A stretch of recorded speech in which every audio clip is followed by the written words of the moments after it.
In ancient Greece, Diogenes the philosopher used to walk through the streets backwards with a lantern, looking into everyone's eyes and searching for souls who were awake, searching for souls who were free. He didn't find many. I think today he would be even more disappointed. The crazy thing is that in the modern West, we tout freedom around like, oh, we're so free and we value freedom. But in reality, so few are free. We live in one of the most decadent eras ever. People are a slave to their passions. They're a slave to their job. They're a slave to so many different vices. And that's the thing, the crazy thing about passions, is that we all, my friends, are going to fall into subservience, subjection to something in our life. I call it walking on crutches. Whether that's like tobacco, whether that's a, lust, whether that's greed, whether that's, some kind of craving or some kind of attachment to a person. This is inevitable. And the way of the philosopher is the way of freedom. It's the way of examining your life and reclaiming your power from certain things and actually rising as superior to your lower nature, rising as superior to your passions and taming them, taming yourself in a sense. And this is why philosophers in the ancient world were very proud men. They actually experienced a feeling of pride that is totally alien to us today. This is kind of a paradox that I want to talk about here. Friedrich Nietzsche, the philosopher my favorite philosopher of the 1800s, wrote the Genealogy of Morals. And in that, he talked about how our feeling in life and our moral systems have radically changed in the past 2,000 years. Since Christianity, the moral philosopher man is someone we think of as someone very humble, very meek, introspective, like conscious and thoughtful. In ancient Greece, the philosopher would have been totally free. He would have been a proud man because he rose as someone superior to himself. He would have seen almost everyone else as slaves, which is really fascinating and almost a feeling that we can't even wrap our mind around today because we so deeply believe in equality. Equality is a modern notion that every man is equal. In ancient Greece, Heraclitus, one of the first philosophers, said, give me one truly great and free man, and he is worth 10,000 mediocre ones. In fact, in ancient Greece, that which was common was considered bad, linguistically. Like common was the same word as bad, where that which is noble, lofty, spiritually superior was seen as good. Like the aristocrat, the arete. And this is what Nietzsche unveiled in his Genealogy of Morals, is that our feeling inside of us towards life has radically changed. Now, whether that's for better or for worse, like that's up for debate. I'm just saying that the ancient philosopher was actually a very proud man. And pride, if we look at virtue as a spectrum, like pride can actually be in the middle, okay?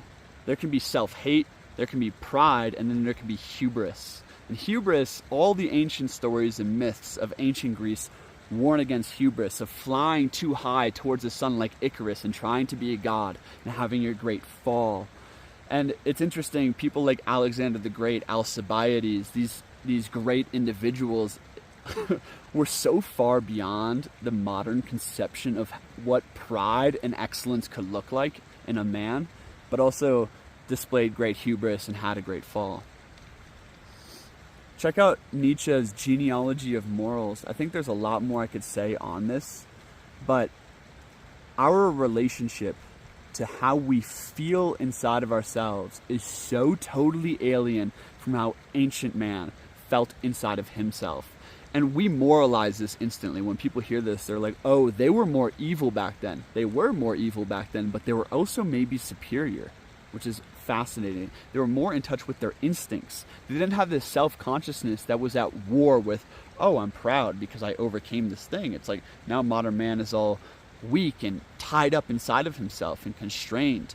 And Nietzsche said that truly great men come along, great men that define entire epochs, and all they are is an echo from a previous age. They are an echo of a previous feeling in life. They are a vehicle for the natural instinct. So if someone who was like a common man in ancient Greece would be a legend today, because he wasn't so at war with his own nature. And this is why Nietzsche wrote the Genealogy of Morals, as he saw the Germanic peoples and the North Europeans who were once pagan barbarians and wild, powerful, strong men who valued honor, who valued greatness of soul, right? He saw this people totally crushed under the heel of the Christian moral system. Now, whether you're a pagan, whether you're a Christian, whatever you believe, this is not about attacking your belief. This is basically an observation Nietzsche had about, wow, like our men and our women became so meek, became so self-conscious, became so pitying and like weak, that it was disgusting to him and disturbing when he saw how sick that was compared to a healthy culture.